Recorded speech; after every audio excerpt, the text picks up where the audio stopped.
What you're about to listen to is part of the Podgods Network. If you go to podgodsnetwork.com, you'll find other great shows there too. If you have a problem with this or any other show, please write it in an email and go fuck yourself. Have a nice day! All right, you primitive screwheads, listen up. But more of the R-rated film that most other people do. There's some salty language in it and shit like that. We work very well together, okay? Gruesome twosome! Gruesome twosome!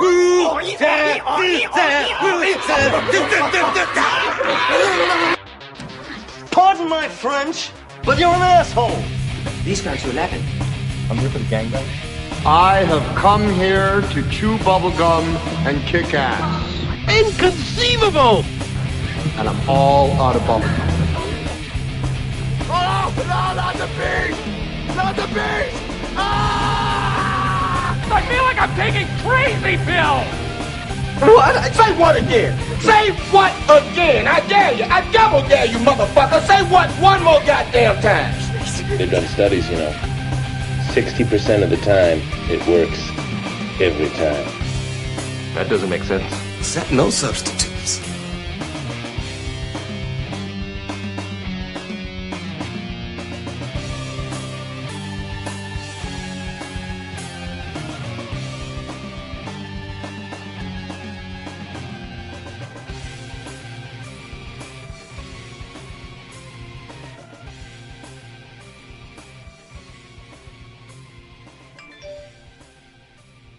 Hey everybody, it's Salty Language episode 162. I am Brian, as almost always. Tony's off being a man of leisure this week, so instead I decided to upgrade and bring back our old pal, Oz, to join our show once again. No pressure, obviously. Right, none at all. Yeah. You're just replacing Tony. There's no pressure, trust me. I'm not replacing Tony. You can't replace Tony. I'm succeeding him. Yes, that'll work as well. Yeah, because, I keep saying that what every podcast needs is more Brian. So, again... I've even said on our podcast, actually. Mm-hmm. I know, I should... Jay is a little bit conflicted by the attitude as well, so, but, because apparently they need more Oz as well, so, so, I don't know, maybe Tony could actually sort of phone in on our podcast, so when you decide to go for a holiday. Yeah. I don't know, the last time I did that, I ended up in a hotel room where I thought I was going to be murdered in the middle of the night. It was a scary... I've stayed at a Great Western as well. I know how this goes. Yeah, it was pretty frightening in there. And people yelling at each other in the hallway. I mean, I really thought there was going to be some violence out in the hallway, right near my room. So, oh, God. Yeah, I was just ducking in the corner. Was this in Michigan or? No, it was in Tennessee. It was when I had gone to Florida on the way back. We stopped in Tennessee to stay for the night, and yeah, it was. We should have kept driving. That was a mistake. Yeah, I forgot what episode of the show it is, but I recorded from the room actually. So, and the whole time, like Tony and Tate could see the room behind me, and they were like, "What the hell kind of place?" I was like, "Yeah, it's a Motel 6. It shouldn't be as bad as it is." Yes, indeed. Yeah, but what are you gonna do? Well, that's a question. I mean, if it was a Motel 6. Did you actually sort of, take any of the little nice things that they leave you in the room, like miniature soaps or, crabs from the sheets or whatever? I'll tell you what, looking at the bed, I was almost afraid to sleep on the bed. It was the worst bed I've ever had at a hotel, and I've stayed in some that from the outside looked worse, but when you get inside, it's like, oh, this isn't that bad, This one looked like, I don't know, it almost looked like they took like beds that you would find in an alley or something like that, and then just I was like, okay, it was something. Had I seen the room before we paid for it, I would have been like, nope. And I probably should have. What was the just thing left. that actually was the clincher that actually got you to stay there? Was it the promise of a mint under the pillow? It probably wouldn't have been a mint, though. It would have probably been something from a rat, Meth or something. Well, that's a little different, Yeah. We haven't made up your room yet. The bikers are still brewing meth in the bathtub. Right. That would have been fine, at least. I could have went in there for science and at least watched it being done or something, There you go, see? Like, hey, no cameras. Be like, all right, I'm not trying to get anybody in trouble. I'm just, just figuring it out for myself. Oof. Actually, that'd be a good sort of like meth cast, like a podcast with bikers discussing how to create meth. I think we haven't tapped into that rich, fertile vein of drug culture in podcasting. I mean, there is a mate of mine, Ginzilla, on Facebook, who's an alternate model. So she's basically this enormously gorgeous, down-to-earth, really lovely chick that has a body that looks like wallpaper. But she's actually started a podcast out of New York City called the Higher Learning Channel, of all things, which is great. Right. And she does her podcast, almost every podcast, baked. So, like, obviously it's not alone actually having like a podcast that's sort of, heavily sort of dependent upon like smoking weed. But I don't think sort of enough hard drugs are represented within the world of podcasting. That's true. So like, sort of heroin cast or something. Right. You may have to title it slightly different, because, I don't know, authorities may jump on you for heroin cast, but I don't know. Okay, maybe the Chasing Dragon show. Yeah, right, there you go, yeah. There you go. Yeah, you just got to veil it a little bit, that's all. So, well, it's subtle that way. Yeah. I like and that. They always say that a closed door creates interest. So if you have that sort of closed door, maybe people are going to go, oh, like I play role-play games and like, I sleep with a D20. What's this? Oh, my God, what the fuck is this? Exactly. And then you're down the rabbit hole and, Yeah. How to get your track marks their whitest. We interview, blah, blah, blah, blah. These are good tips, Like how to... How to open a beer bottle with your teeth, I know. It's an Australian thing. Yeah, that's fair. Listen, by all means necessary. Belt buckles, whatever it takes. Exactly. Seatbelts. When I was moving, Tony was helping me, and he had twist-off, or not twist-offs, I mean, regular bottle caps. And we couldn't find a bottle opener. And he's checking, like, all the cars of the people who were there to check the seat belts to see if any of them had the old-style seat belts. Yeah. Or they had, like, the little square in the buckle so you could, pop it off. But none of the cars had that. So we finally found one, but it was, like I said, by any means necessary at that point. Absolutely. Unfortunately, I didn't have a saber. Otherwise, we would have tried sabering. Oh, absolutely. You got to go old school. You got to go balls deep on this. I mean, it is beer we're talking about. Mm-hmm. I don't know if Tony would have trusted me to saber the top off a bottle he was holding, but, Well, you have been friends for a long time, and I think, if anything, maybe it sort of, he should commit to sort of your friendship a little bit more. It's all about actually it's like a trust exercising. Fall. Yeah. You got to, it's a trust exercise. Yeah. Sure, he'll catch you while you're falling, but will he actually reciprocate by holding a belt buckle while you swing wildly with a saber? Mm-hmm. And I would swing wildly, too, because, for fun. Well, you have to. Yeah. I mean, you've got to put the emphasis in it. Otherwise, it's just not going to be that entertaining or effective.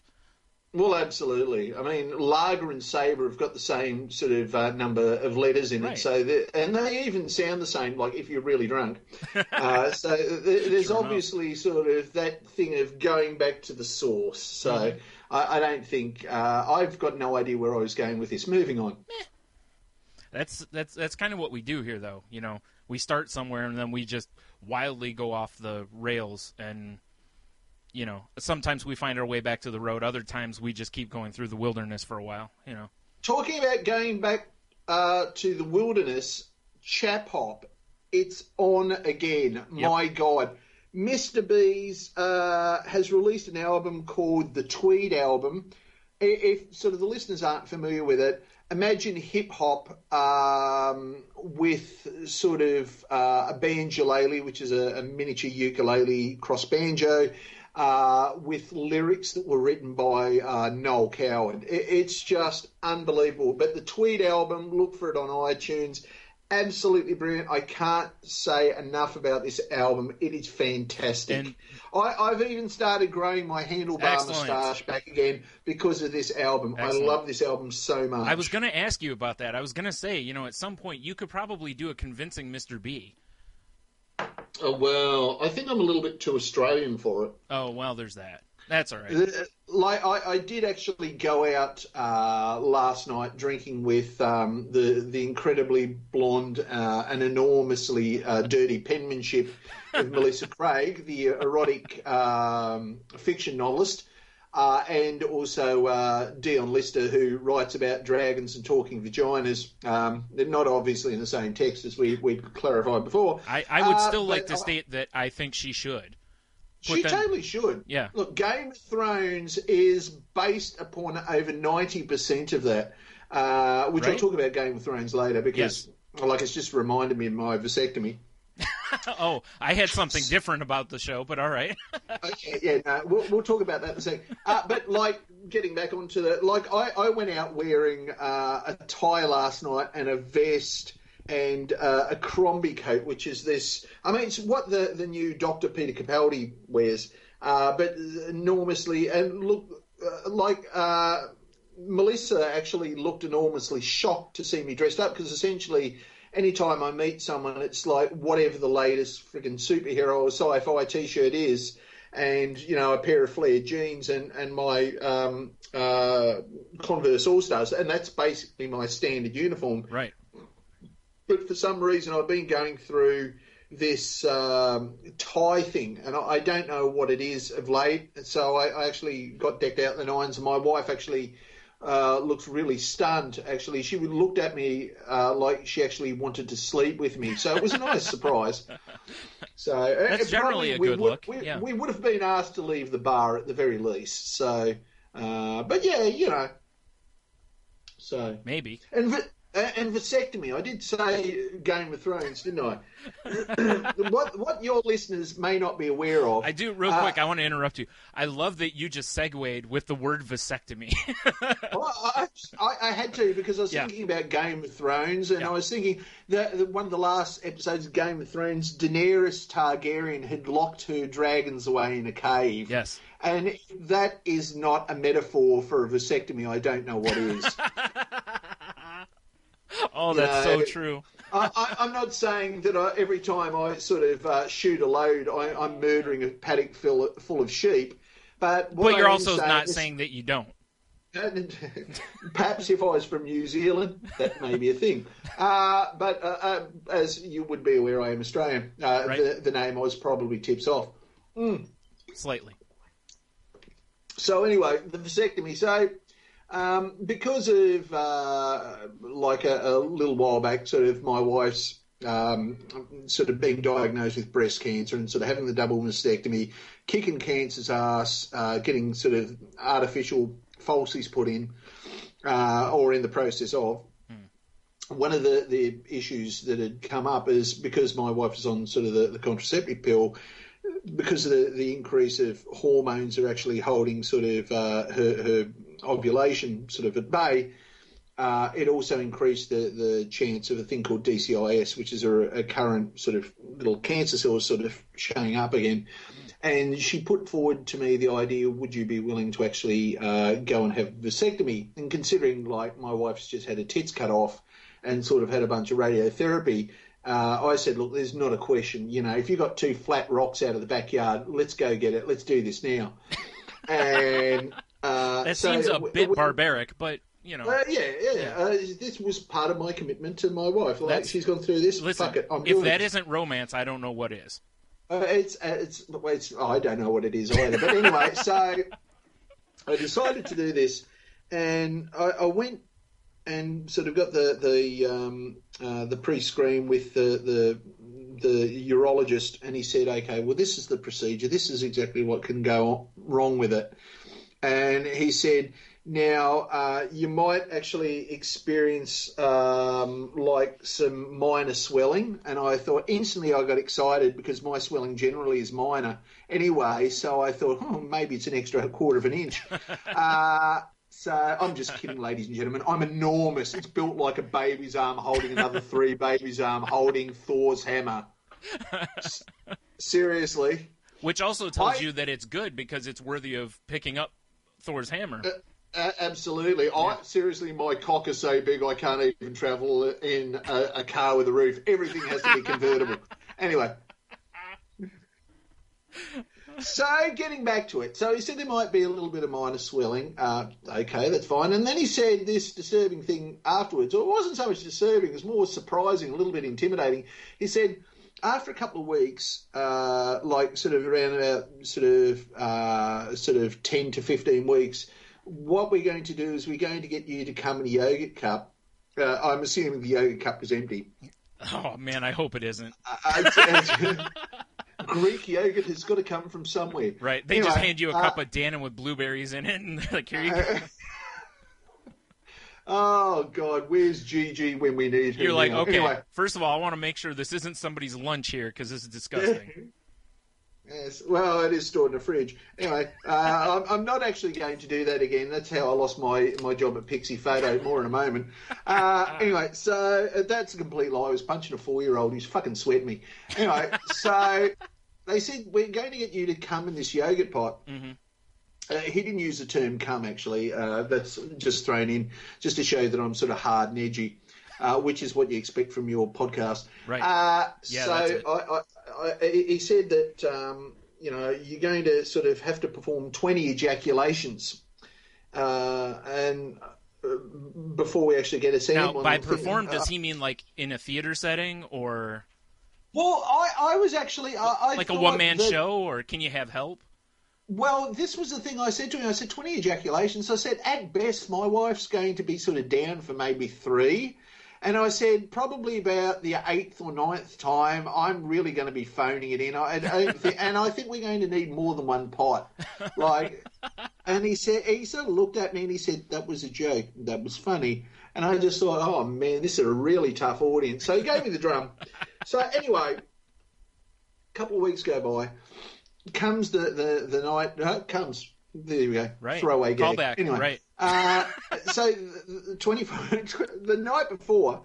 Oh shit! This is taking forever. The night beforehand, you get that thing that's like, okay, well, this is real. It's going to happen. I'm going to do it, and you sort of get this moment of sort of like this small tinge of regret.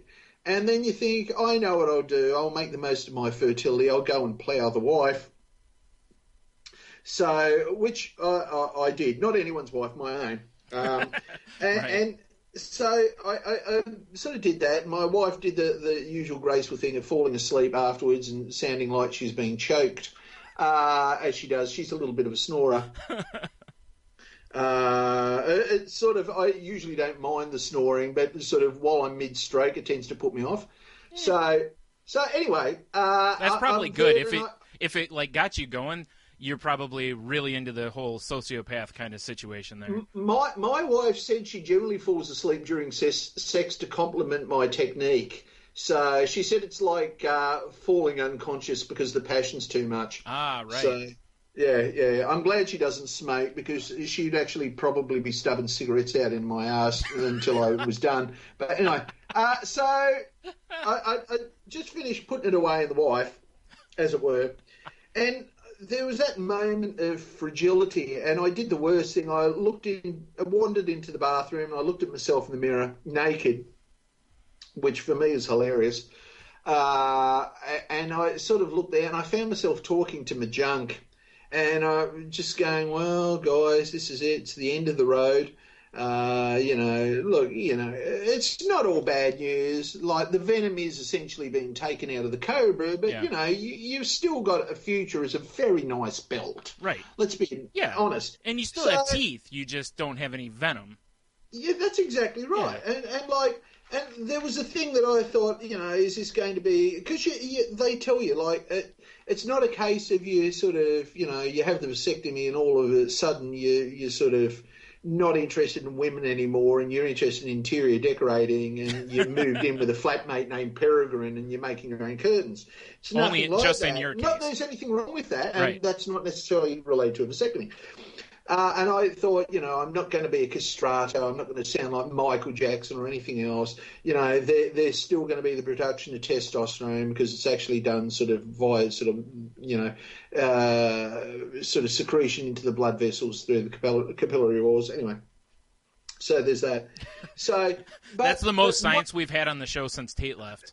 This is the thing I couldn't understand about Tate. Like, she seemed to be an art student, but all of a sudden she seemed to be this discussing sort of the podcast and differential calculus and sort of particle physics. And I thought, my God, not even I'm this much of a fucking nerd. Where's this coming from? Yeah, she's a giant nerd in such a small package. Yeah. I noticed that. Yeah, I noticed absolutely. That. It's actually kind of disturbing.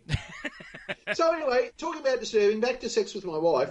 So I just end up by discussing this thing with my junk and sort of looking at it in the mirror. And then I thought, what else can I do? I'm still awake. I'm obviously, I'm nil by mouth as per midnight, and this is about 2 a.m. And I think, should I actually wake the wife up and go for another round? Because, there was still plenty of time to make a serious mistake and embarrass myself.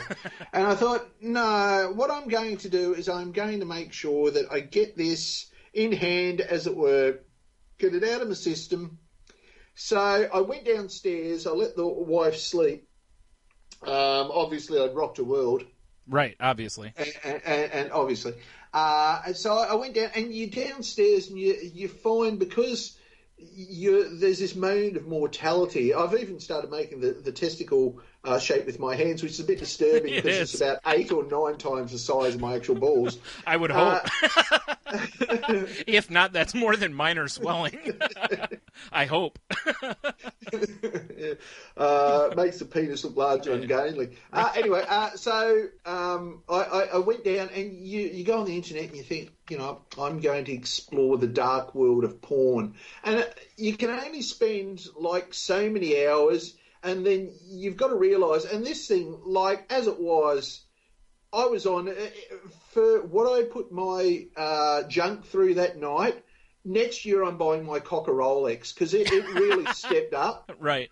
And I'd reached the stage at the end of the night that I was never actually going to find sort of that niche porn of midget fisting porn where the midget's dressed up as Harley Quinn and there's an interracial thing in there. So I'd sort of reserved.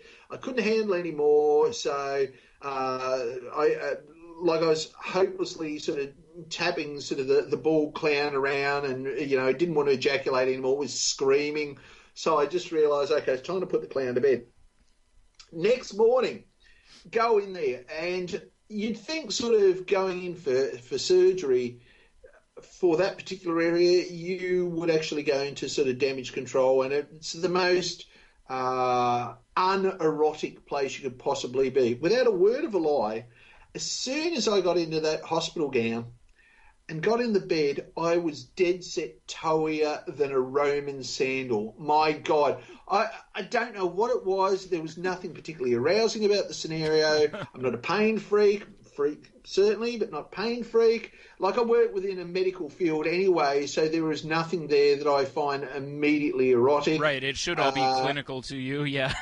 Yeah. So this is nothing. But I'm sort of sitting there and I'm thinking, God, is there time to actually do the knuckle shuffle on the piss pump and sort of corral the tadpoles one final time? And this is it. So I got up and I went to the toilet, and I'm just sort of looking down at it. And he's looking up at me with his one watery sort of semi-tumescent eye going, go on, do it. And I thought, I can't do that, because knowing my luck, I'm going to punch out sort of a couple of free-range swimmers and sort of go back in, and then I'll go into the surgery and they'll immediately know that I've actually been slapping the clown around. Right. So, like, sorry, we can't perform this because there's been some trauma to the area. They'll have to splint it. That's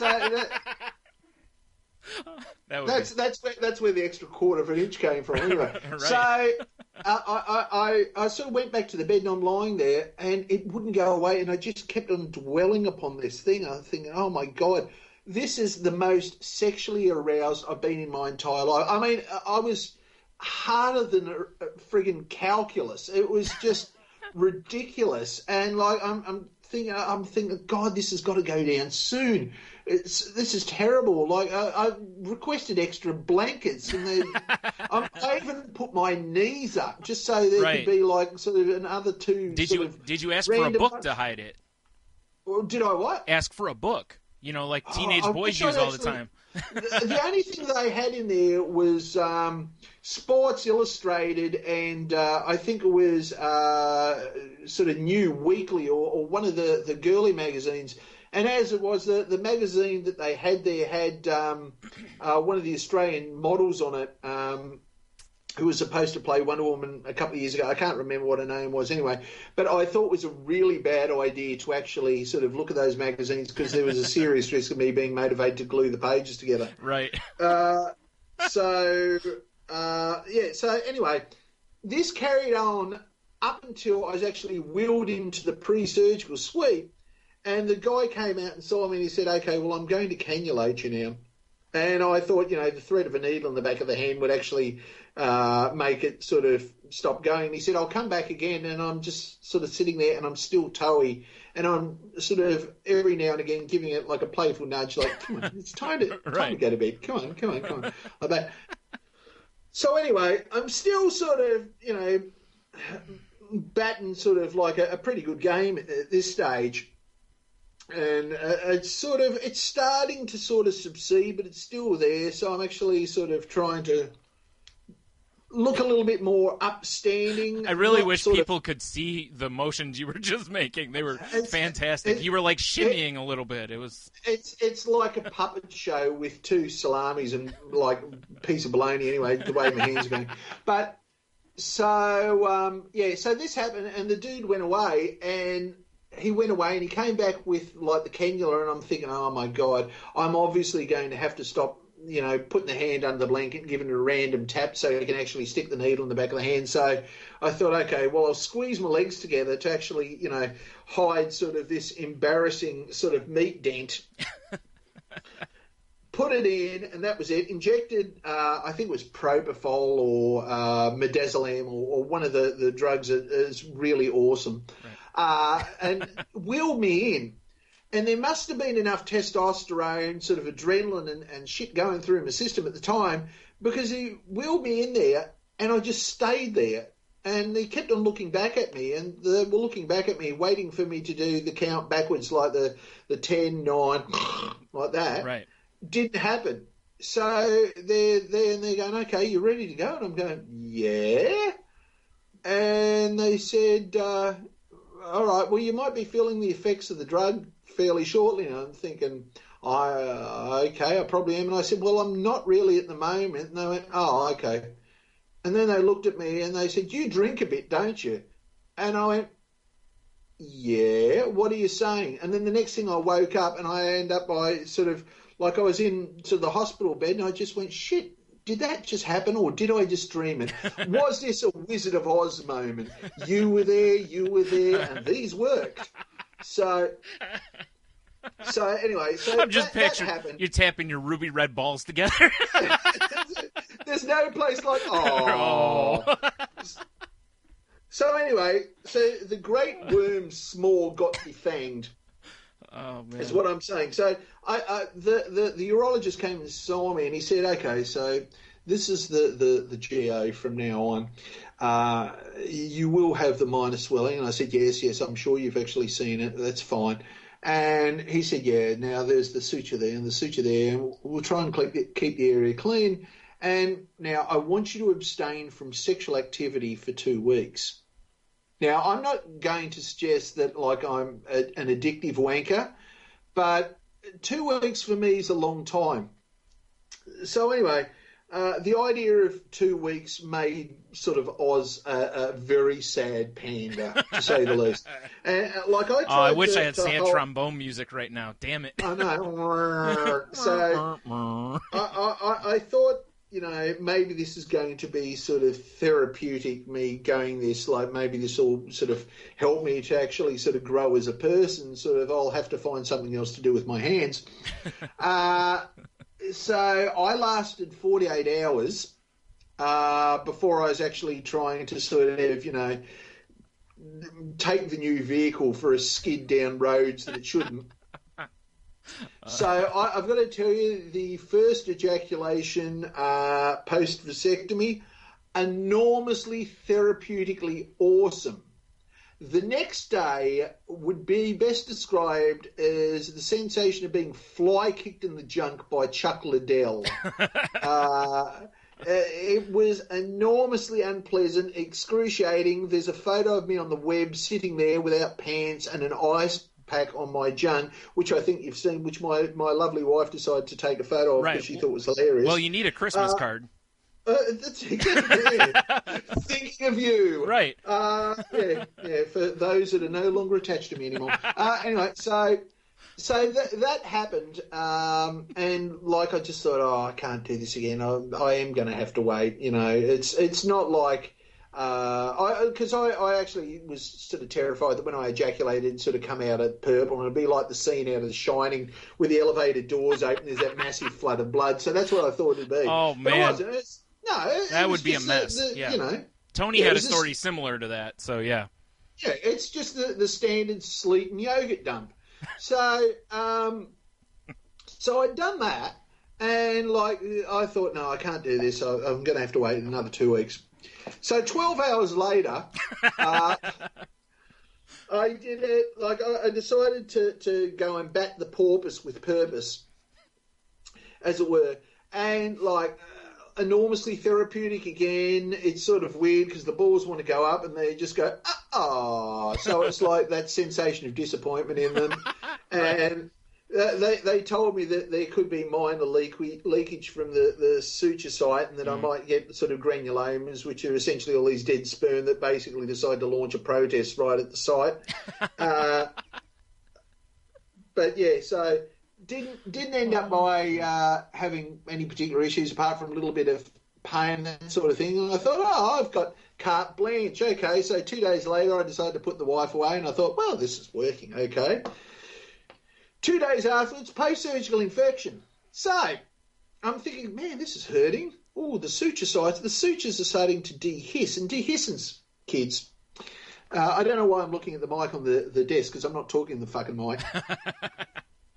Dehiscence. It's just basically where the suture's actually connected in the flesh, and all of a sudden you get like a post-surgical infection or a staph infection. Basically, the skin starts to excoriate and rot away from the sutures, and then you get this massive sort of degree of swelling, and all of a sudden you get a collection of white dead blood cells, which, as we all know, kids, drum roll. Oh shit, that doesn't work. Fuck. Anyway, it is pus. Yeah. So I'm there, and I had the shower, and I get out, and I'm going, oh, that looks swollen. My balls actually still feel like they're actually being sort of mule kicked. And I gave it a tap, and all of a sudden it was just like, oh man, below the waist, someone's ordered s'mores.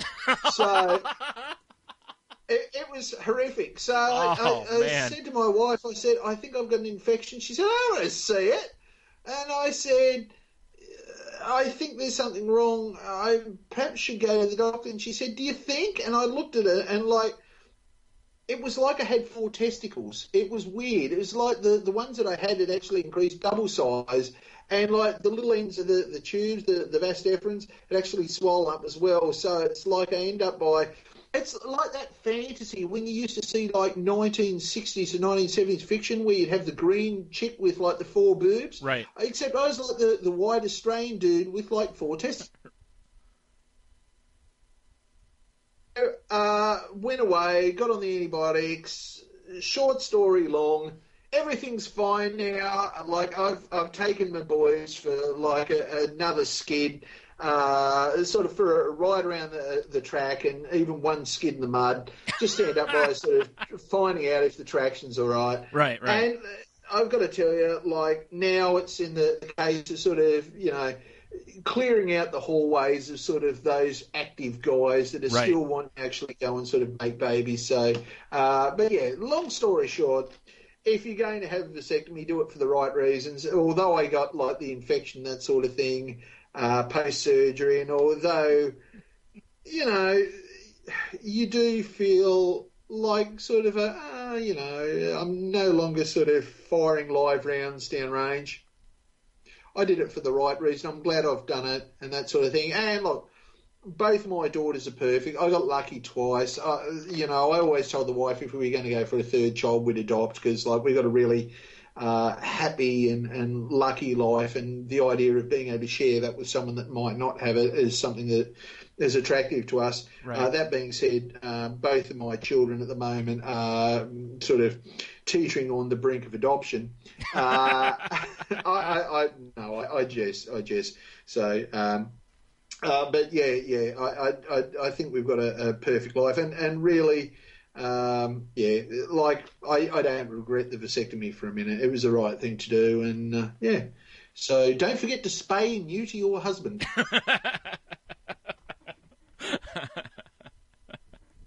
That's a good life lesson right there. There you go. You can be a poster child for that. Well, something for the kids to take away. Yeah. Well, they got to learn something. I mean, they've learned various things already. It's like I said, you've brought various amounts of science and... Yeah, Oz has taken them to places that they never thought they'd be. And you've probably helped some people with their diets by making them never want s'mores again. Next time you go out by the campfire, things are going to look a lot different. Yeah. Oh. Oh, man. Oh, geez. It didn't smell like s'mores, so that's the upside of things. Well, so just putting that out there. I'm not sure if it's better or worse if it does. I don't know. I think it's worse. Yeah, just probably, yeah. Yeah, you don't want to be tempted to eat that. Well, on the upside of things, though, it did burn, so... Yeah, I don't think s'mores are supposed to burn unless they're just hot. So No. Yeah. But anyway. Wow. So, yes. So, apart from that, that was my big thing, the awkward, embarrassing world of Australian geek sexuality and post-sexuality. So, which sounds like the name of a book. Well, it's something that I've never considered before, and I will probably never consider again after this podcast. So, worst thing... I will tell you this. If you wrote that book, you'd have a couple of copies of it sold, because I'd buy one of them. So. Oh, well... there we go. But you would have already heard this. I'd have to make up some other stuff. But the worst thing, talking about I haven't even mentioned this on our show, because sort of our show are all sort of married with kids and that sort of thing, and they were talking about sort of vasectomies and that sort of thing. So, a couple of them were umming and ahhing about whether or not they should actually sort of get the meat and two veg and sort of do the samurai treatment. But at the office where I work, because as sort of the listeners, as I said, I'm in a medical field and I work at a hospital, and I sort of came in the office one day and I said, look, I've made a decision to have a vasectomy. So the girls that I work with, and considering sort of the age difference, sort of turning 42 this year, which is apparently the meaning of life.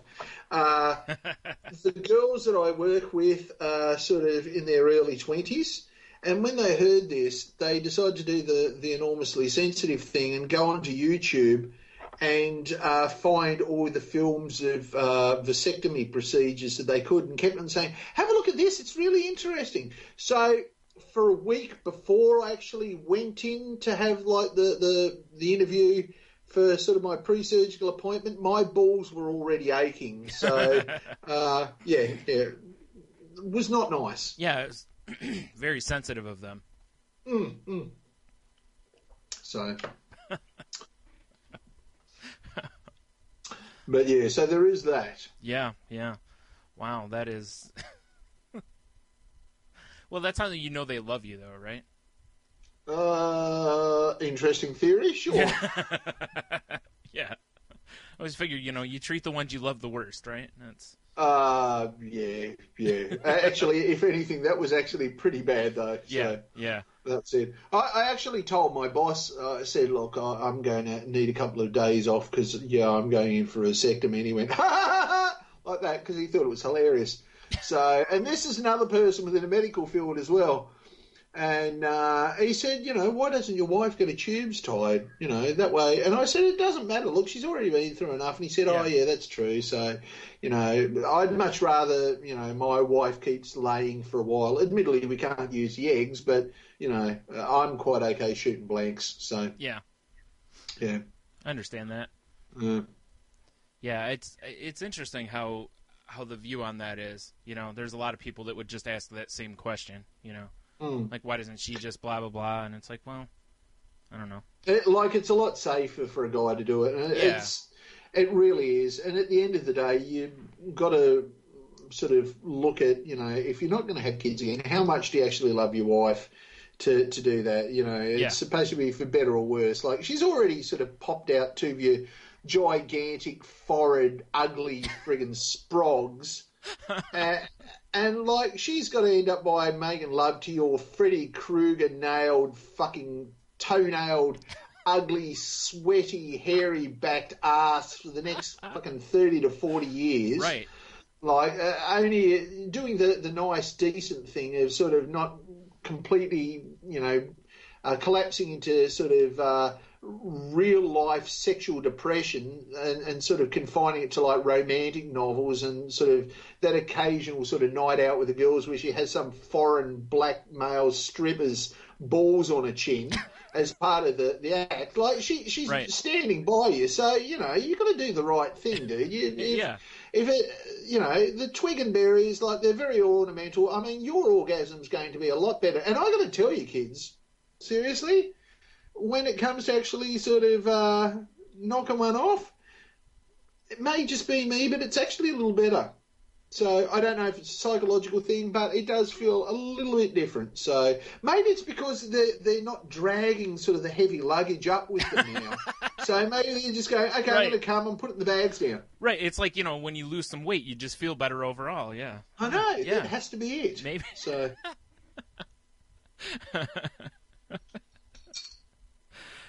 You don't need that baggage dragged around in a relationship, kids. Right. Especially not at that part. Absolutely not. Yeah, no one's looking for baggage at that point. Mm-mm. So, what else were we going to talk about?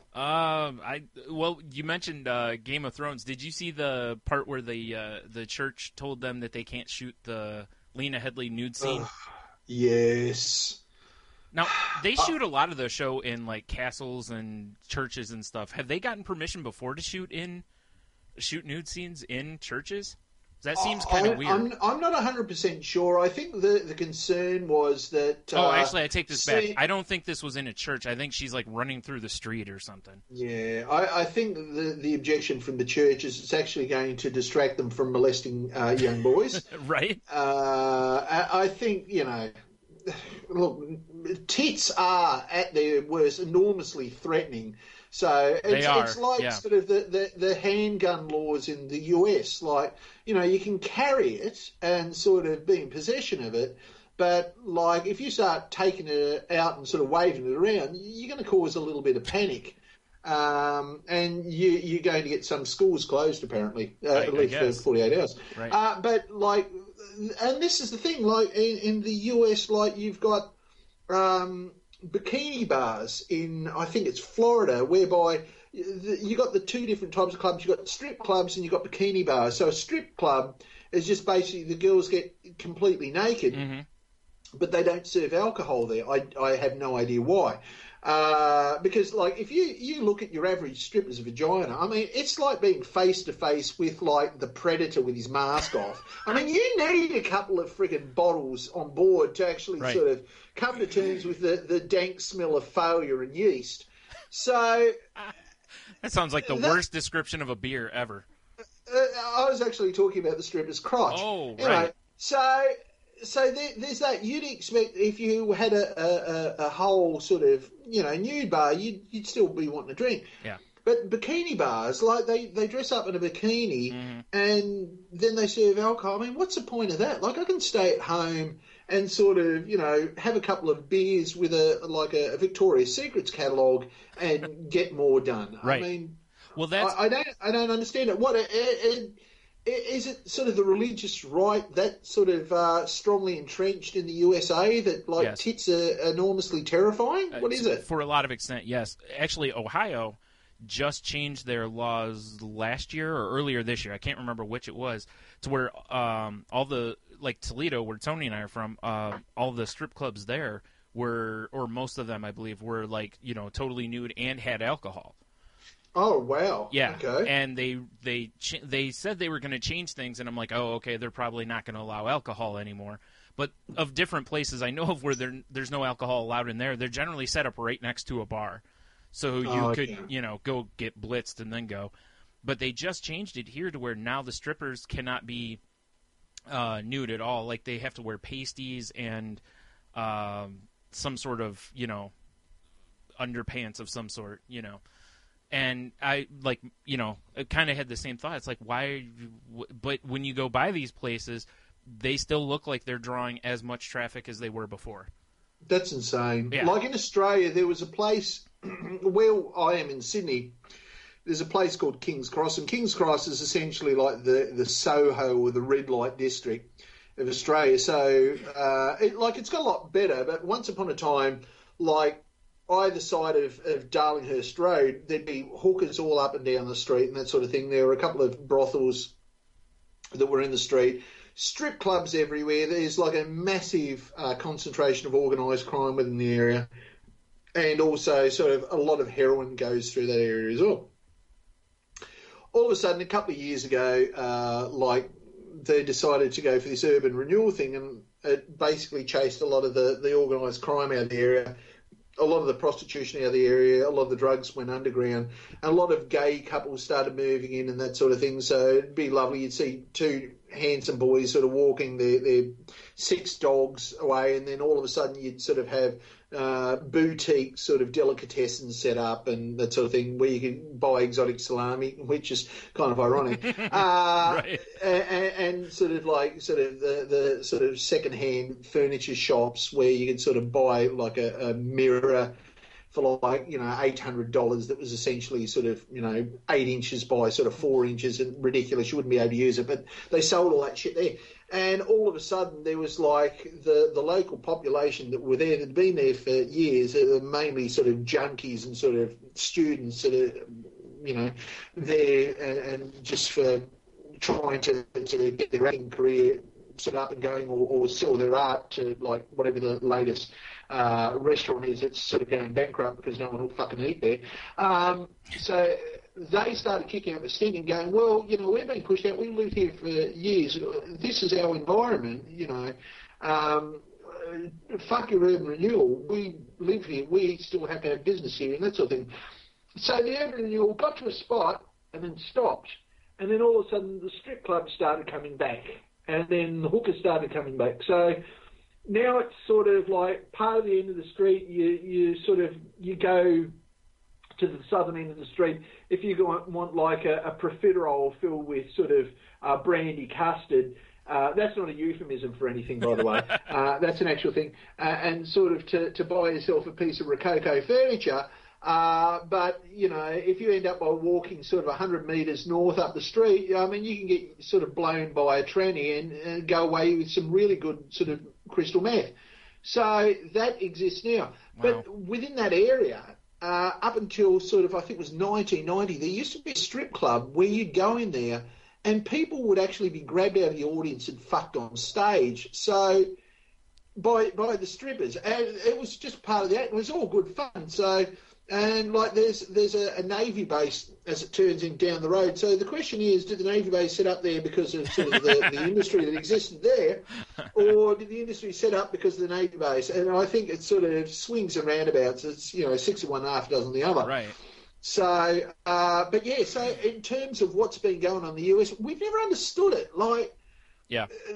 You seem to be totally used to the idea, sort of, you have the right so many rights, you know, the right to carry and that, the right to bear arms. And in Australia, like, we see it every now and again, but it's absolute anathema to us. And gun crime is on the increase a little bit now, but for decades, like, you wouldn't hear about that sort of thing. But apparently, sort of, you just basically step outdoors and like 6 people have been shot already in the US, and it's just insane. But you know, the idea of someone taking out their tits, even in a nightclub here, it's not even a big deal. But in the US, it sounds like you'd be hung, drawn, and quartered.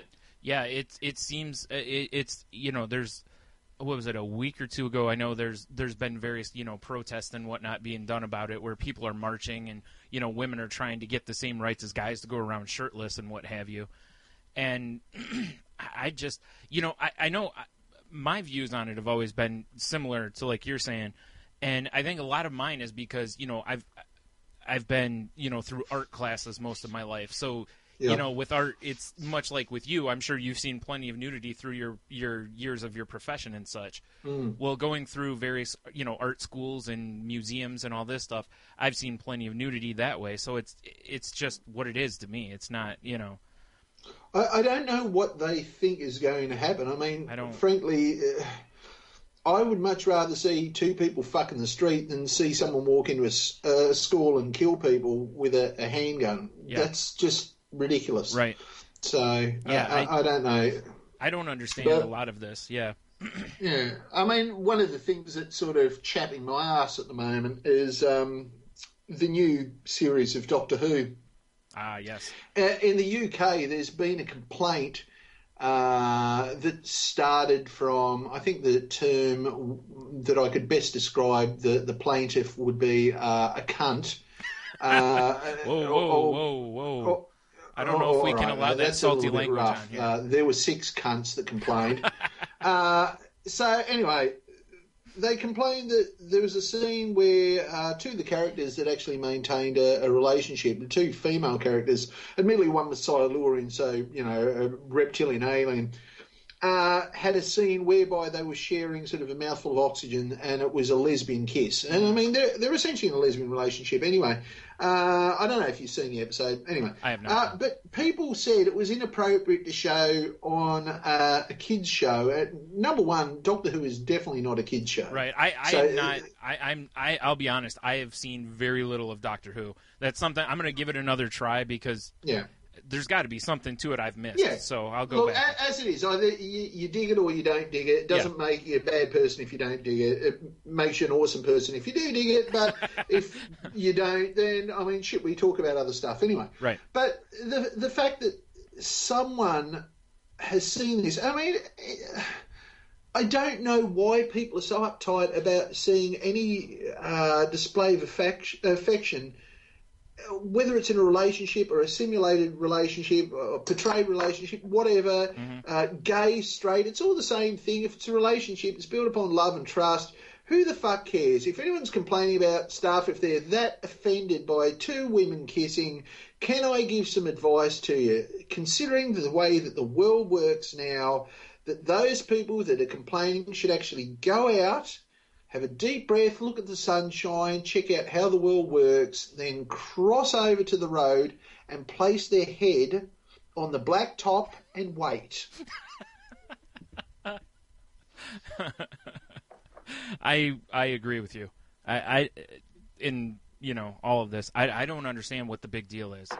I don't. I mean, I'll be honest. It's fucking ridiculous. I've said for a long time, like, you know, someone asked me one time if it would bother me if I saw 2 guys kiss, and I said yes, but let me explain. The reason it does is I don't want to see anybody kiss. I was like, I'm just not a guy who's, you know, big on public displays, so I just don't want to see anybody. Well, not so much kiss, but like making out. I just don't. You know, that's all it is. Otherwise, look, I don't give a shit. None. I think, like, sort of having grown up in the 1980s as a... Uh-oh.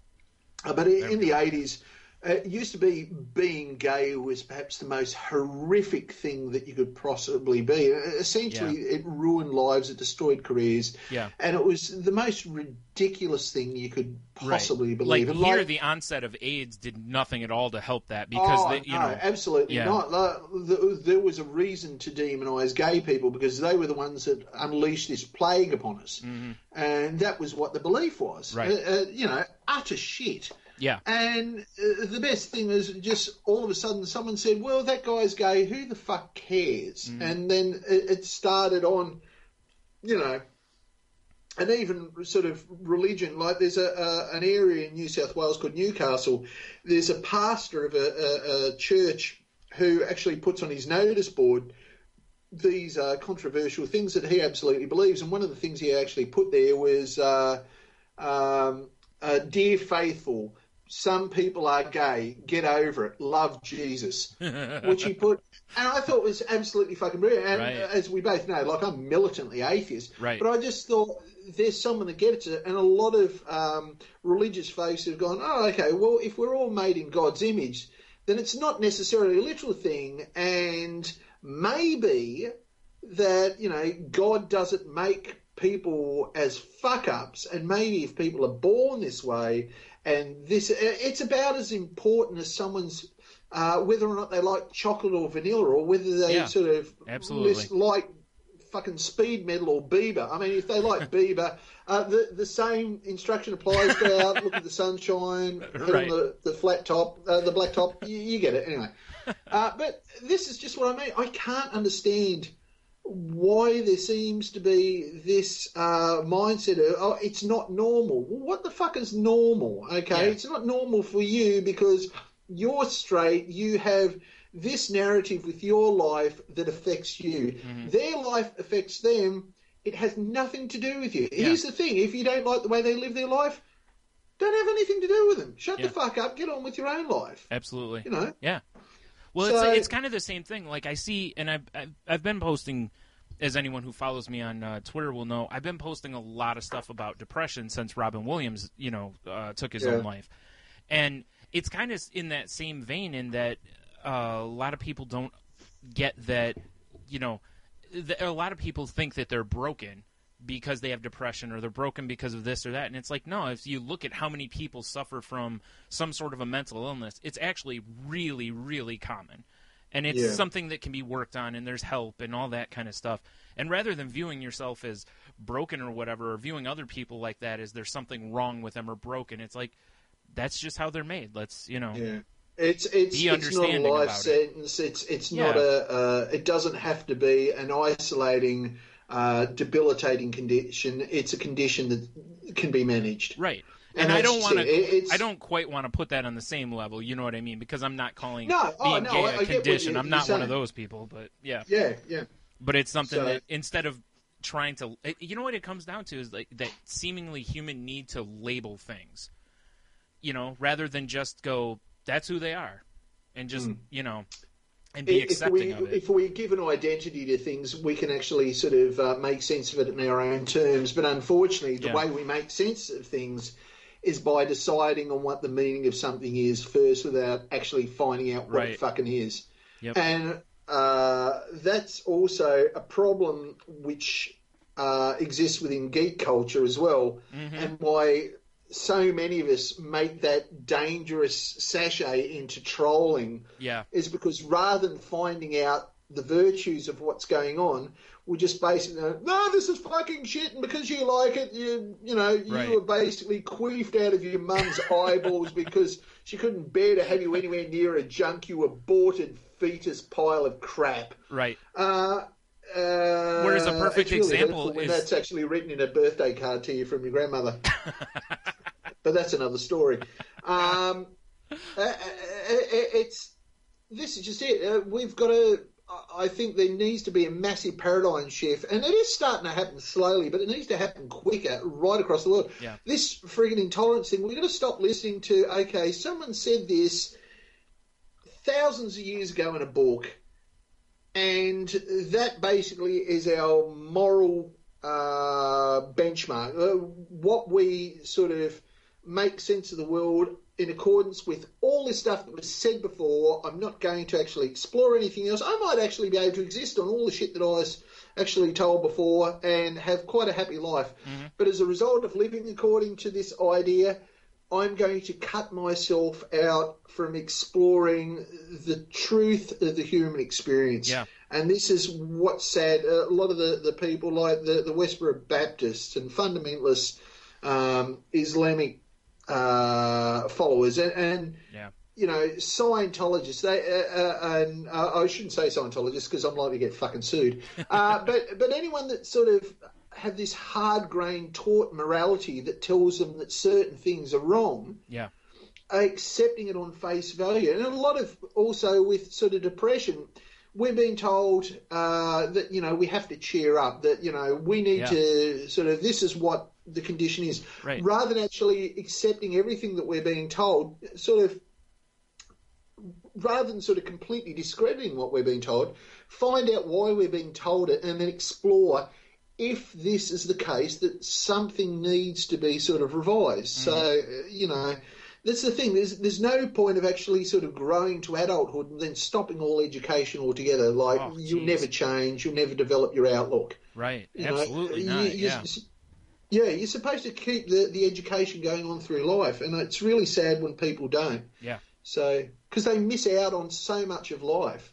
Like, I've got a whole heap of mates that are gay and that sort of thing, and like, you know, there's certain parts of their life that you're not going to factor into, but because of the virtue that's their life. But I'm not disgusted by it. I'm not offended by it. That's just the way that they are. I mean, if you're religious, that's the way that God made them. And the fact that, you know, there's no one currently sort of putting a giant foot on them or striking with fucking lightning bolts, clearly God doesn't make screw-ups, if you believe that. So anyone that's offended by that, seriously, fucking wake up yourselves. Yeah, I agree. You know, one of the things that's made me happiest recently is a couple of friends of mine that are gay. They've been together for a while. 3 years ago, you know, they have a civil union because that's all they could have where they live, because that's all that was legal. But recently, you know, a Supreme Court where they live overturned the ban on gay marriage, so they were actually able to get married finally. Good. You know, and I was like, see, to me, this is just how it is. I'm a person I'm kind of the, you know, I kind of see marriage as an antiquated thing. I don't understand why it's such an end game for so many people, and why it's so necessary, aside from, you know, maybe getting insurance and this kind of stuff, or for hospital reasons so that you can see a loved one if something bad happens. But, you know, so my feeling is, it's like, look, if there's straight people like me that are like meh to marriage, why shouldn't everybody have the right to feel however they want to feel about it and do what they want to do? Who cares? That's exactly right. Like, Australia had gay marriage that was authorised, which is a hilarious term to start with. Right. But it was okayed, I think it was in the Australian Capital Territory, and it lasted something like about 2 to 3 months, and it was okay, and sort of we had all these gay couples rushing forward and getting married, and all of a sudden some asshat decides, oh no, that's wrong, it's morally wrong, you know, and they overturned it, so they stopped it. What the fuck? What's wrong with two guys saying, like, we love each other, would it be okay with you if we actually decide to go to a church and sort of amongst our friends make a commitment that we love each other and we're going to stay with each other and look after each other until we're sort of old and die and have a family? Would that be okay? We'll dress up in tuxedos if that's a big deal. What the fuck is wrong with that? Nothing. It has nothing, and it's even sort of women. You know, one of the most awesome, and I've got to tell you this. I won't mention a full name, but Libby, her name is. She, after years of sort of a couple of really sort of rough relationships with other women, found the perfect girl for her. Now, because she couldn't get married in Australia, her and her fiancé flew to New Zealand. Now, they got married. They hired a helicopter. They got married atop one of New Zealand's mountains there, snow-covered. There's actually wedding photos of the two of them actually doing their ceremony in the snow. Libby's dressed up in sort of a tux. Her partner, Shell, is sort of wearing the wedding dress. They've got their family there and a couple of friends. And it's the most beautiful thing. Like, I mean, my wife and I got married in a fucking registry office by a prick that was like 7'1". So how's that for fucking freak factor? Right. But Libby loved her partner this much that it's without a doubt a fairy tale wedding. And you can see it from the photos. Now, if that is morally wrong, I mean, where are people's fucking priorities at getting offended by shit like that? That's ridiculous. Yeah, I agree. I've always felt I've always kind of felt that, you know, the whole idea of marriage should be, as far as the legality or what have you, is that the government should just allow all marriage of people. You know, obviously I don't mean into other stuff, but they should allow people to get married. And then it's up to individual churches. They can do whatever they want, and that's up to you and your belief systems at that point. You know, like if your church wants to recognize it and allow you this and that. But as far as the government goes, I always kind of felt the government should just be like, hey, yeah, sure, we'll issue you the paper and, you know, you can get married. Because as far as we're concerned, it's a business deal. You know, as far as the church goes, then it's a religious deal. That's how I've always kind of felt that should be. Well, I told my wife that, like, we were discussing sort of, you know, polygamous marriage. Sort of, and I said, she said, so do you want an extra wife? And I sort of thought about it, and I thought, no, I really don't. Like, I got really lucky with this mother-in-law that I actually have, who's awesome, Eleanor. She's fantastic. But like the idea of taking on a wife, like, not for me. If anything, I would like my wife to take on more husbands. Now, the reason is, this is not anything funny, but I'm mechanically fucking useless around the house. Like, I'm a very good chef. There's something, and like I'm enormously reasonable at sort of doing a lot of the cleaning stuff. Like, and a lot of the girly, well, I say girly, but associated with girly skills, like sort of, you know, sewing and that sort of thing. I'd like to point out that you're doing air quotes as you're saying girly as well. Yeah. So not real girly, but like I make all the cosplay costumes that sort of the wife and the kids make. Mm-hmm. So I said to Ellen, I said, look, I'd be all up for it if you took on like a husband who was like really good at mechanics, or someone that was really good at sort of, you know, carpentry, because there's a lot of shit around the house that I'd really like to get done, and I'm too much of a tight ass to actually shell out in my own pocket. So if she took it, like, it wouldn't be like, I wouldn't want it to be weird or anything. Like, we'd have to maintain separate beds because I don't want to share a bed with like a sweaty builder. Right. But you know, it'd be okay with that. And I'm going to even go so far as to say I truly believe that there should be heterosexual marriage between men. Because look at it this way, not only would you double your wardrobe, you would never, ever ask the other bloke what he was feeling.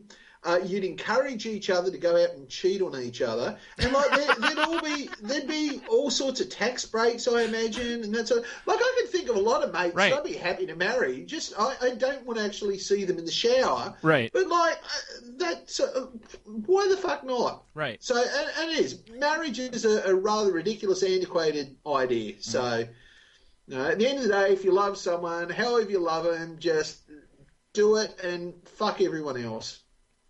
Not quite literally, I mean. Right. Well, it depends on what kind of situation you're in. Well, that's it, so... Yeah, you know, some relationships, that's okay. Yeah, I've never understood the term open marriage, so it's like it lulls one into a false sense of security. Never mention the term open marriage to your wife. So, yes. Yeah. Not that can make for a very painful time. Yeah. It's amazing how quick you can grow grey hair. That's the truth. Oof. Yeah. Not that I'm growing a lot of hair, but all this on my face, I'm starting to see the grays coming in. So. Oh, don't worry about that, dude. That's the only reason I've trimmed my beard down. So I'm actually starting to look like Papa Smurf, which is great for my kids, but it's less great for me. So maybe tone down the blue face paint. You know, well, there's always an idea. So, like, going out in public and you're slathering your face like you're going to a football game or something. And well, this is the truth. Like, I mean, sort of being Anglo-Irish as I am, like I am technically pale blue. I don't tan. And part of the reason that I stopped going to the beach, apart from sort of bursting into flame, is the fact that, like, the sunblock for me is really hard to, like, because they got factor 30 plus, and I mean, my skin needs factor 75 plus, which is technically a fucking bandage. So I don't want to lie there sort of looking like, you know, what's her name, one of the fucking mummies or something. Right. And the other thing as well, if I lay there pale blue on the sand, I find that I end up getting pecked at by gulls. And one time I actually woke up while someone's putting a chalk outline around me. So generally I don't dig that anymore. So I'm sort of a disappointment as Australians go, because we're supposed to be sort of bronzed and sunburnt and splendid. Yeah, I'm not. I'm just sunburnt. Yeah. So, and it gives me the shits because, like, my wife is Asian. So, the thing about her is, like, she's the same age as me. She's older by about a month, but she still looks exactly the same as when I met her in 2004. And she's going to look exactly the same up until the age of 60. And after the age of 60, all of a sudden she'll look like she's fucking 900 years old. I don't know what it is, but that's the truth of it. Like, my wife's a good-looking sort, and she's managed to end up by holding on to that. For me, like, I got out of the shower one time, and my beard, I had, like, sort of the King Leonidas beard, and I was sort of flexing up, and I sort of looked at myself, and I went, this is awesome, the King Leonidas beard, but I've teamed it with the Dick Van Dyke body. So it's a real letdown. It's just that slice of reality you weren't ready to actually have. And you're talking Dick Van Dyke from, like, Diagnosis Murder, right? My body's fucking Diagnosis Murder, man. It's just horrendous. Yeah. You know, it's funny because, you know, like when my hair started falling out, that, you know, freaked me out for a long time, and I've gotten a whole lot more comfortable with it now. I still hate it. I still wish I could have a full head of luxurious hair, but, you know, like growing out the beard and then starting to see, you know, the white hairs occasionally, and I'm just like, you know, I really don't care, you know? You do get to that stage. Like, it started getting thin there for a while, and then the other day, like, I'd seen it, sort of, someone will take a photo and it'll be sort of dark and lustrous here, and all of a sudden it'll start to go pink and red there, but there's still hair there. Right. And I thought, you cock tease. And like, I put my finger in a spot there, and I touch naked skin. Yeah. Which generally I don't mind, but unfortunately it's fucking mine. And I always told myself, if I start to go bald, that I was going to shave off all my hair, because, like, you know, two can play at this game. Right. You know, my hair's going to go, but it's going to go under my fucking terms. Right. I am essentially the captain of my own destiny. Yeah, I wish I had gone that way. I just waited too long. I did that. Like, I clip it all my hair off, and I just did it one night. It was weird. I just woke up in the middle of the night, and I thought, you know what? I think I might go bald. Like that. And my eldest daughter, woke up from a nightmare, and I heard her sort of crying in the bedroom. So I went in, and I swear to God, I look like Nosferatu. I'm sort of like this. And so I went in the room, and my daughter's like, "Oh, Daddy, I had a nightmare," like this. And I said, "What is it, honey?" And she said, "Daddy, you look funny." And that was it. But I had the bald head, and I thought it was brilliant. But unfortunately, I started getting ingrown hairs at the back of my head, so I had these huge putty zits. So I'd have to scrub these things and betadine it, and it was just a nightmare. So, like, I've already seen me with a bald head, so I'm totally ready for it, and I totally like doing it. But most of the cosplay stuff that I've been doing of late, like, there's no bald doctors, and I've got like 3 Doctor Who costumes, and I might be right for the Batman costume, because, like, I never take off the fucking mask, but beyond that, you know, but yeah, I think for me the ingrown hair thing is the thing that, like, I'm quite happy to go and clip the whole shit off. Right. It doesn't bother me one way or the other. And I think, like, for a long time, because my hair was naturally curly and sort of lustrous, and I was quite sort of, I thought, nah, I'm not going to go bald. Nah, I'm not going to go bald. And then just one day, fuck me, I'm going bald. This is terrible. Yep. I'm thinking, can I actually comb my ass hair up far enough? Tony and I talked about that on one of the podcasts. We talked about, I saw a guy somewhere that I swear started his comb over like at the base of his neck and combed from there all the way up and I mean over and like to his forehead. And I was like, this is like, if you're going that far, come on. I mean, it's just time, you know? Yeah, it's like the dudes that sort of, I have a sneaking suspicion that the rat tail and the mullet sort of were born out of necessity, that it was just basically all of a sudden sort of, you know, they'd worked on the comb over, went out in the wind, sort of very windy day in Tennessee, and sort of went out and all of a sudden, blast of wind just dropped down the back, and they just went, fuck me, you know, that looks like a rock, good, you know, it's business around the front and sides, but a party out the back. All right, I'm still fucking bored. This sucks. Yeah. Oh, man. Yeah, mine was, I was actually, the way I found out I was starting to lose my hair was I had already gone fairly short with my hair at the time. And I was at work one day. We were having a meeting, and in the manager's office, there's a camera up behind us. And one of the guys I work with was like, do you have a bald spot? And I'm like, what? No, because, you know, my hair was still pretty thick everywhere else.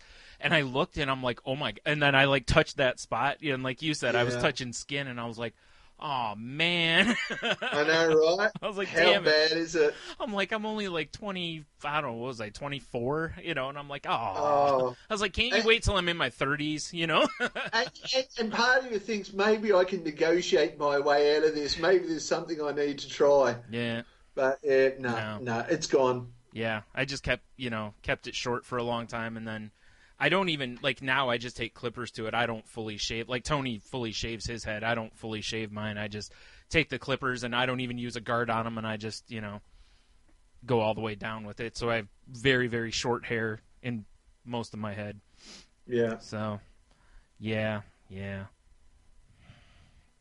I keep waiting. I figure about the day after I die will be the day that science will finally break through with a perfected hair growth formula, you know. Well, that's something to look forward to, right. Isn't it? It'll probably also be whatever killed me, it will cure that as well. Who knows? That could be your legacy. You'll probably find something in your DNA. Yeah. They're like, if he could have just held out one more day. No. Yeah. No. Yeah, well. What can you do? Yes, you went bald so other men could have hair. Yeah. It'd be worth it. Totally. I'd be okay with having that legacy. Yeah. Being like, look, I can't grow a lick of hair, but because of me. Yes, yes. What's your legacy? Did you cure AIDS? No, but I guarantee that toupees are a thing of the past. Yep. And women everywhere thanking me. This is the thing I can't figure out. Like, do you know what a merkin is? Have you heard what a merkin? Yeah. Where did that come up? This is the thing for years. Like, the big thing was Brazilian waxing. All of a sudden, like, I mean, don't get me wrong, a little bit of hair is okay, but no one wants to end up by sort of, you know, if you go down a weed at the Y, you don't want to feel like you're French kissing like Chewbacca's Down syndrome cousin, right? Sucking on the tea bag. Do you know what I mean? And like, so, sorry, I'm just picturing Chewbacca's Down syndrome cousin with all that strength and oh man, definitely let the Wookiee win. I thought they smelled worse on the outside. Anyway, so see what I did there? I did. So anyway, I can't figure out why someone had come up with the idea for a pubic wig. Yeah. It's like having like a cosmetic wart. What the fuck is the function? Right. Well, I mean, I understand, like, because I believe Merkin started forever ago because of like the whores and such would shave themselves clean so they wouldn't get lice from all the sex they had, and then they wore the merkin so that because that was the look or whatever, so they still appeared to have a full pubic bush or whatever. But now, why would anything like that still be sold? And you can definitely, I don't know if you can buy merkins on Amazon.com or not, but I have a sneaking suspicion they'd still be out there, but it's kind of messed up. Yeah. Like, it's time to put the merkin to bed, kids. Yeah, I think seriously, so. If you're out there and you've built your life upon sort of making merkins, you're living a lie. You're living on you're buying time. You're treading water in an industry that it needs to stop. Let's not squash my Etsy store, all right?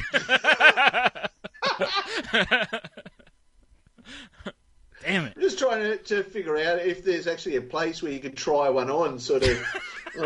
Yeah, right? Some fashion store with saloon doors. Oh, of course, yeah. Some slightly effeminate guy tap on the door. So how's it looking? Is it fit?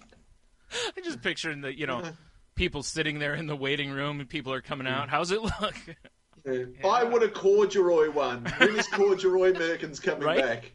That's that's the next question is, are they made of different materials and such, or? That'd be awesome. I think the corduroy merkin needs to happen. Yeah. So I was anti-merkin, but I've seen the unless it's a corduroy merkin, get away from that.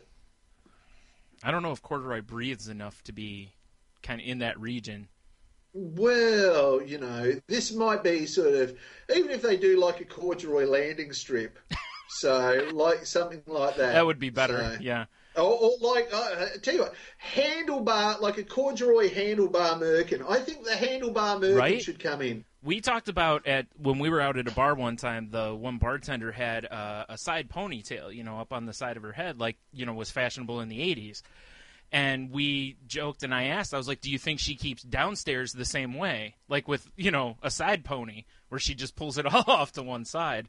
So we could do all sorts of things with the merkins. Yeah. Pigtails and... It's going to be a little bit awkward sort of putting that beast to bed. Right? Oh, dear. My picture own the first time My own podcast is currently trying to get me to phone in. Oh, dear. Did they So there we go. So we've talked about... vasectomies, vasectomies. We've talked about gay marriage. Right. We've talked about Doctor Who, and we've talked about corduroy handlebar merkins and chap hop. And chap hop. Which actually, I'm going to put the song you posted on my Facebook wall the other day. Was it Nick Nack? Was it Nick Nack? Nick Nakatori. Yeah, I'm going to put that at the end of the podcast, and then there'll be links.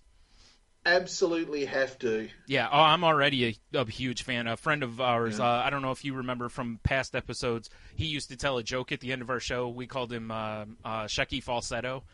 Oh, yeah. It's our friend Don. He is a huge fan of this as well. So yeah, different times when we go over to his house, he'll be playing various chap hop for us. So look, this is the thing. Like, I'm a big fan of Mr. B and Professor. Oh God, I can't even remember his name. Oh, I can't either. Oh, bloody hell! I don't remember. We've played them both on the show before. I can't remember his name. Yeah, we have. I keep on going Professor to say Elemental. Professor Elemental, that's right. I keep on going. I was going to say Professor Apocalypse, which just shows how fucking stupid I am. But yeah, no, just absolutely outstanding. And the thing is, I don't know of any other chap hop that sort of artists are actually out there, which is sort of, it's strange.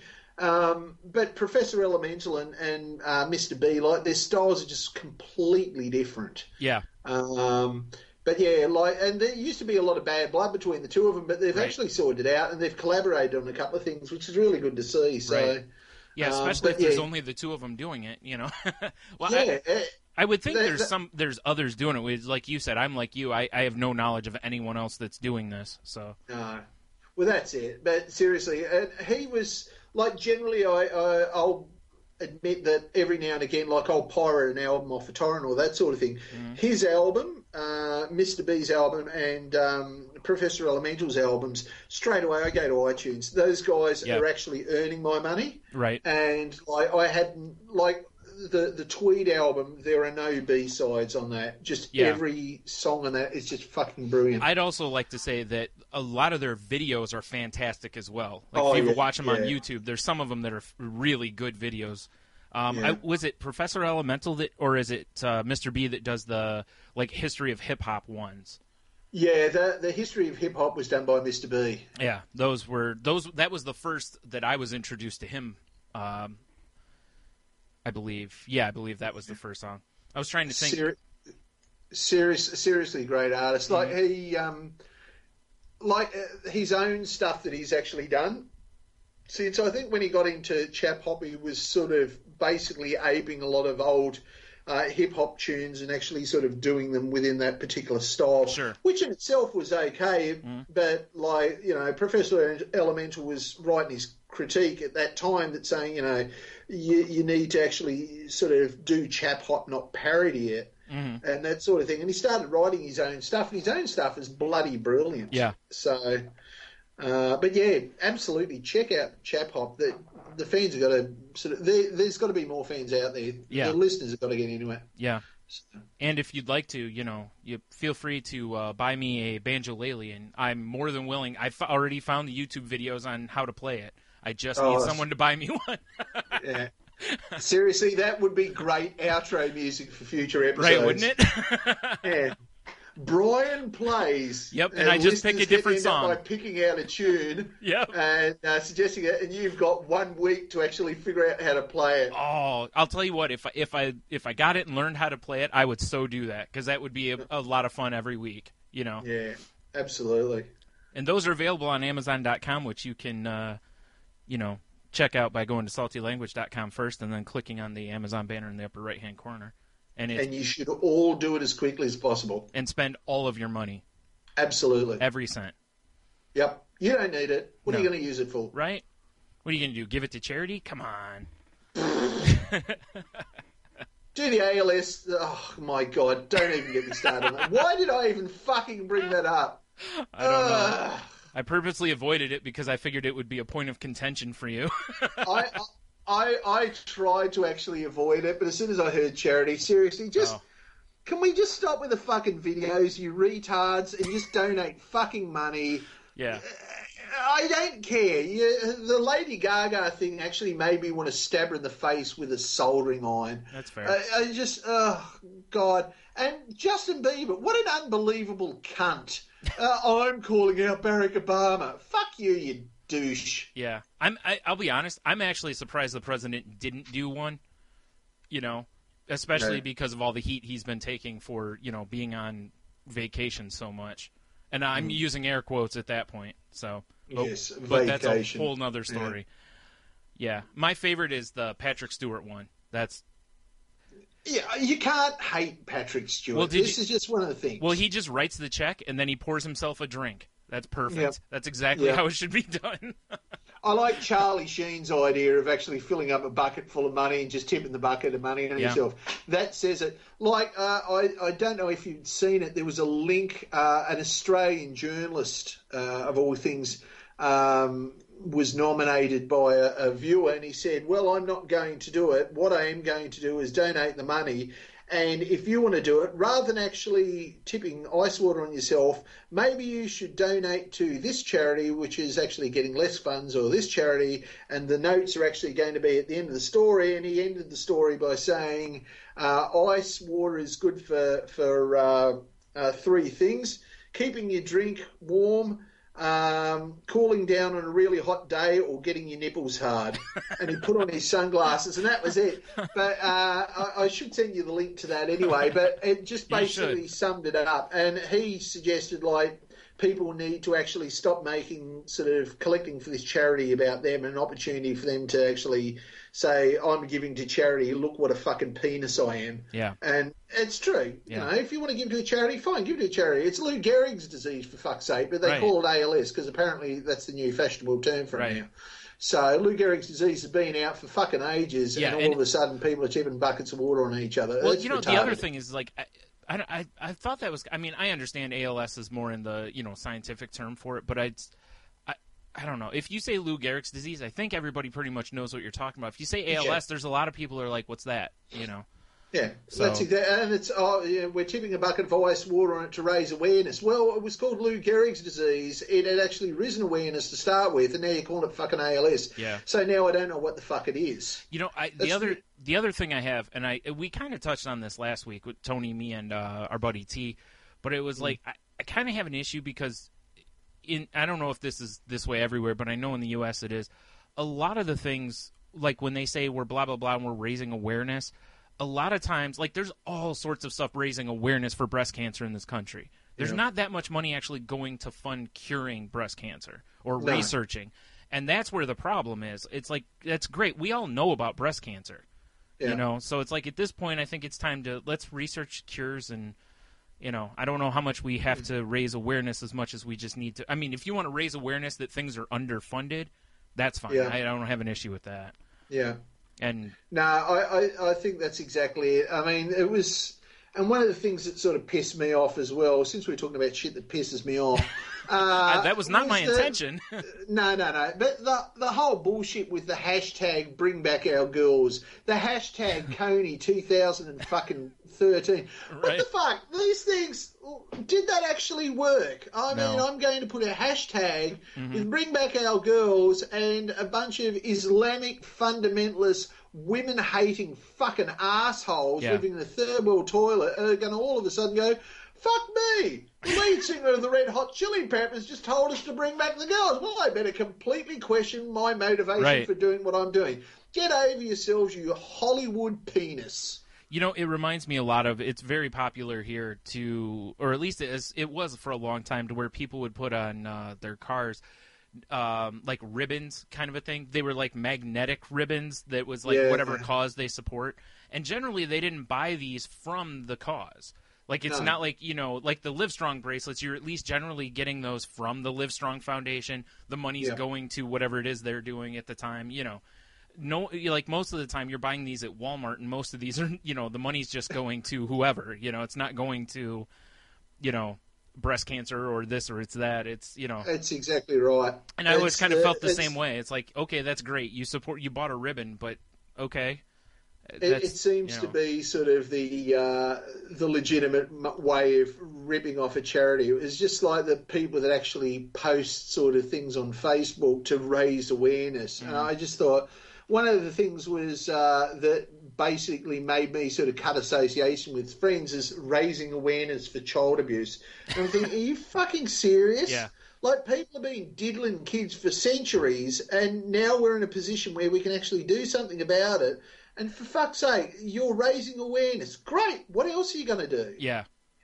Yeah. Raising awareness. It's you know, it's, oh, geez, who was it? I read, I don't even remember who it was or the exact quote, but I give the gist of it was that it was someone who was an activist during the civil rights movement in the U.S. And they made a comment about how people now feel that protesting is going on Twitter and, you know, causing a beef or whatever, doing an online petition. And they're like, you know, but change doesn't happen that way. Change happens in the streets, kind of a thing. And it's like, get out and do something, you know, and they weren't advocating violence or anything along those lines, but, you know, it's go to the source and try to make the change. Don't just, you know, it's not like you're trying to get a flavor of Mountain Dew brought back, you know. Then by all means, Twitter will work, you know, or a TV show or something. If you go to the street on that, I guarantee it'll make the fucking news as well. Yeah. So, get a bunch of people trying to bring back, I don't even know, some flavor of Mountain Dew that's been gone. Yeah. I want it brought back. It used to cause birth defects. Shut up! I'm fine. My mom drank it all the way through. Admittedly, I do have a twin that sort of, like I can't do sit-ups because every time I do sit-ups, you see sort of the twin inside my belly's face press against it. And sort of when it's quiet of a night time, I can hear him humming the theme song to Golden Girls. Don't get me started on Golden Girls. There we go. So, but oh well. Oh, shit, my podcast is hailing me up again. All right, well, that's an hour and a half of us anyway, so. I think so. Look, it's been an absolute pleasure appearing on the show. If the folks want to follow me on Twitter, it's @angry_Oz_geek. And if you want to follow my ginger hetero life mate, Jay, he's @7daysAgeek, and that's... S7 EVEN Days a Geek. Check us out. We're on iTunes, 7 Days a Geek. And check us out, our website, 7daysageek.net, for all your geeky goodness. you'll probably have something a little bit more geek-laden than what I've actually offered on the show. So I thought I needed to actually put my vasectomy talk out there because it's, the kids need to know. And they need to know, they need to get behind supporting the production of corduroy handlebar Americans. Absolutely. If that shit is on Amazon already, I am just going to completely plot. I'll tell you, I'm going to make car magnets that says I support corduroy handlebar Merkins and sell them at Walmart. I will buy one. I will buy a dozen. Seriously, we'll start giving them out to fucking listeners, man. Right? Instead of business cards. Yeah, there you go. Here you have a Merkin. Yeah. I'm going to Oz Comic-Con sort of in 2 weeks. Guess what I'm going to be handing out? Oh, that would be fantastic. Outstanding. Even if they were little ones, Oh, man. No, absolutely. You don't want a ridiculously ostentatious, oversized corduroy Merkin. Who am I, the Monopoly guy? Yeah, right. Nice. Oh, man. Oh, shit. All right, well, yeah, well, I'm going to do my wrap-up here, and then we'll be out of here.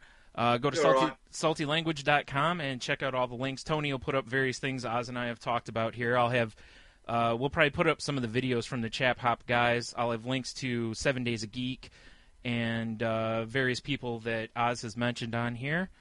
Well, I'll see if I can find, some of that hot lesbian Doctor Who action so you can get offended.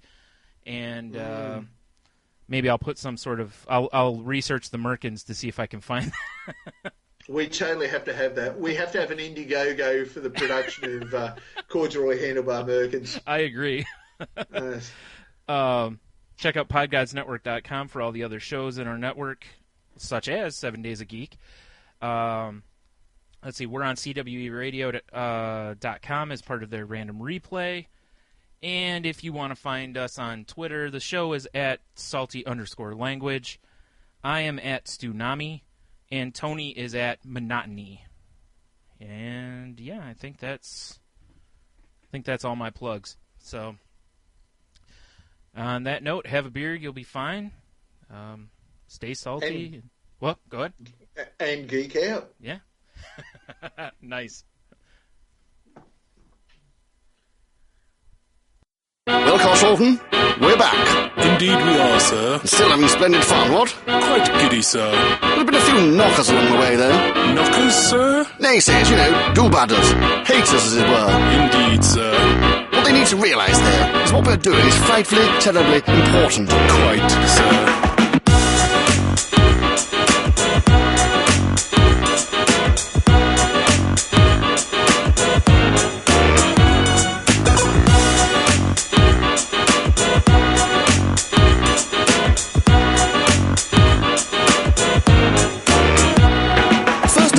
Establish contact. I've no thirst for fame or a lavish contract. I'm a chappie with a sunny disposition, with a taste for fine wine or a funny expedition to the club or a bordello with a sweet tobacco smell. Oh, I can taste it as we speak. It stays with me for weeks. The simple things in life come when I'm paid for all my cheek, or when some others take a pic, they form a clique and take to squeaking of their wish to see me fall. The greatest chap hop star of all. But the weaknesses of some can leave them rather overcome, and their jealousies can rather stop them from keeping mum. So they bleat all their grievances up and down the avenue. I'm replete with my riposte to keep me from grabbing you by your lapels. I've no need to haze, for my life is amazing. And here, my dear, is the news. The world's mine, knick-knack-a-tory. It's so frightfully keen.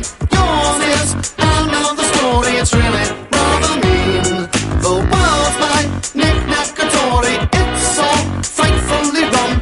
You may bathe in my glory and maybe we'll be chums. The cross one has to hear as one stock grows more is a cross one has to bear and a frightful bore. The world is my toy shop, it makes your ploy stop. A place of joy, got a Japanese robot in a bow tie to serve me tea. Biscuits, cake and sherry. The very thought of employment thwarts my enjoyment of port. So deploy some more booze, remain buoyant. I demand booze and I demand cake, but always to share as I care for the chums that I make. In the wake of the chap hop wars, I recline in a fine pair of tweed +4s. I care not whose gander I get up, I'm set up for life, as my quill has more might than the knife. The strife the naysayers cause me, bores me blue. Let them eat cake and let me eat it too. The world's mine, knick-knack-a-tory. It's so frightfully keen. Yours is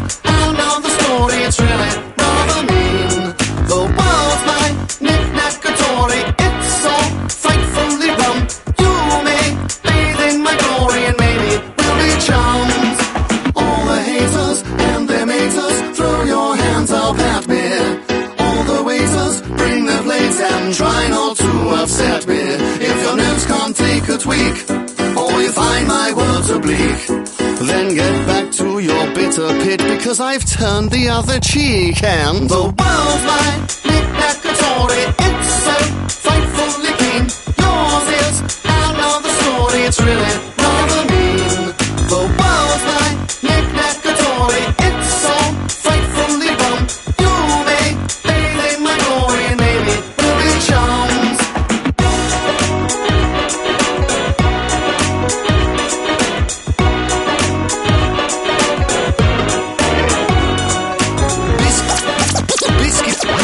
Biscuits, cake and shetty.